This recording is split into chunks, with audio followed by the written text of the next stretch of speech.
Time to change the oil again. I have no idea how many miles it's been, but here seems like a good enough place. Here in Monteverde, we like to start the day with a nice tall glass of scorpion. Shaken, not stirred, of course. And the cat starts her day with a full contact game of breakfast, which always goes badly for the opposing team. This is my new friend Stefan, aka Baby Gerber, and together he and I built this intricate wall made of recycled glass bottles. Baby Gerber got smart and left before we had to pour the concrete, which was a ton of work, and I don't blame him. I hope he had fun on the beach. In the 2 weeks that I stayed there, I became best friends with the neighbor's dog. Just kidding, he tried to eat me every time I left. Fortunately for me, he wasn't tall enough to actually reach up and bite me, so the effect was more comical than scary. So the weather promises to be excellent today. I decided to take the day off and take a walk through the Monteverde Cloud Forest Reserve. This place is famous for all kinds of wildlife and wonderful things to see. I don't know if I'll be able to show you. The GoPro is pretty limiting in terms of wildlife shooting, but I'll give it a try. Even if I hadn't seen any wildlife, the natural beauty of the place and the amount of strange and interesting plants and fungi growing everywhere would make the $20 entrance fee totally worth it. Just about anywhere you choose to look, you can find flowers in the undergrowth. Most of them are tubular and red, signifying that they're pollinated by hummingbirds. And I did see quite a few hummingbirds flitting around, but such a small and flighty creature is nearly impossible to film with a wide-angle lens. Flowers, on the other hand, don't fly away when you approach them, so they make ideal subjects. Here's a cool plant. This is a heliconia. Heliconia come in all shapes and sizes, and they're particularly well known for their odd-shaped and colorful flowers. And while these guys are native to the Americas, one of their Asian relatives you may be more familiar with is the banana. Something I learned about bananas recently is that each tree only flowers once, and it only produces one bunch of bananas. Each tree only flowers once, but they produce clones from the base, so this organism can continue to live almost indefinitely. This is the only way that bananas reproduce, because as you may have noticed, bananas don't have seeds in them. I'm standing on top of a mountain pass right here in the cloud forest, and you can kind of see from here how the cloud forest is created. Warm air from the oceans is pushed up over the mountains here, and as it rises it cools, and the water in the air condenses into clouds. It rains a lot here, but a lot of the times it's just really humid, and the water from the clouds condenses on the leaves of the plants. That's why there's so many epiphytes here. The park is full of well-maintained paths and plenty of signs with lots of interesting information, which I loved since I'm something of a dataphile. And there's also a really awesome canopy height suspension bridge. It has a maximum capacity of 10 people and is extremely prone to the bouncy harmonic resonance caused by human footfalls. Some of the other tourists apparently found this movement quite terrifying, but I rather enjoyed it. And it was great to get up into the canopy and see just how different things are up there. I found some incredibly beautiful fig trees. Figs are some of my favorite plants in the entire world. Not only do they produce delicious fruit, but many of them have strange abilities. This one starts off life as a vine, and then slowly strangles its host tree to death. For this reason, this is called the strangler fig. Other figs native to Asia can literally walk across the landscape, as they send down roots from their lateral branches that eventually turn into new trunks. Towards the end of the day, I came across this amazing waterfall, but I was still feeling a bit down because I hadn't seen much in the way of wildlife, except for a few small black birds foraging on the forest floor. But just as I was heading back towards the park entrance, I came across a very excited group of tourists looking through a spotting scope. When I asked them what they were looking at, they asked me if I would like to take a look. And this is what I saw.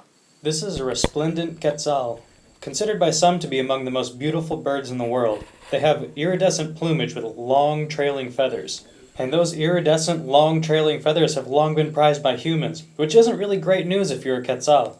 After I left the park, I went across the road to the Hummingbird Gallery. They have a bunch of feeders out front, which makes it really easy to take pictures of hummingbirds in action.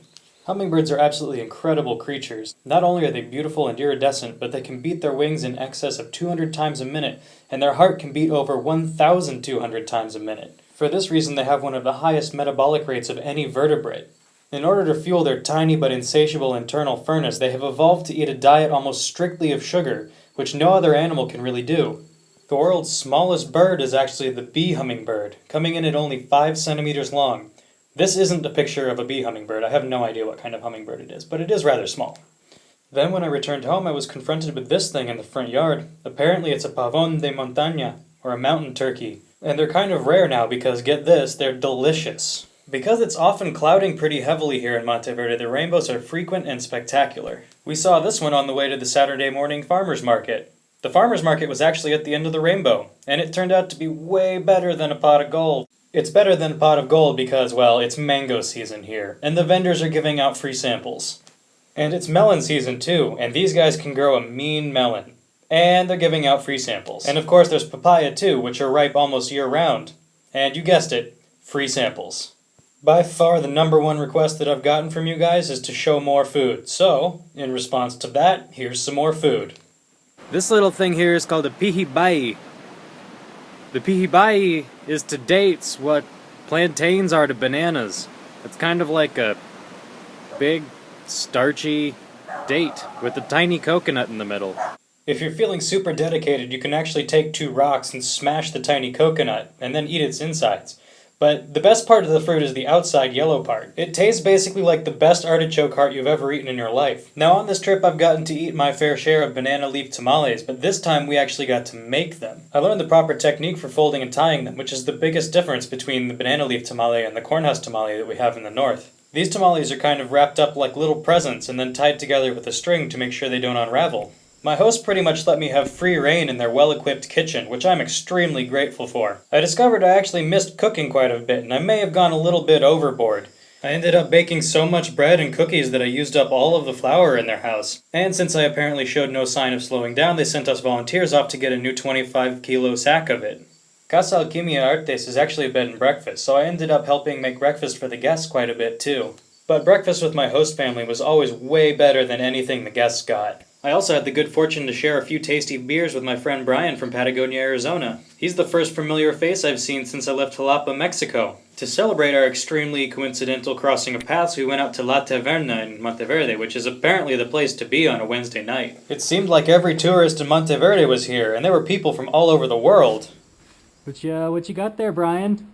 I have 100% Aventura and 100% Sabor. Mmm, Everything delicious. in Costa Rica is 100%. Well, it's been 2 weeks since I've gotten on the motorcycle. The Castillo family is incredibly generous. This place is pretty amazing. I'm definitely coming back here again. It has been a windy ride so far today. I've almost been blown over a couple times. It's better now that I'm away from the coast, but when I came down from Monteverde, it was pretty intense.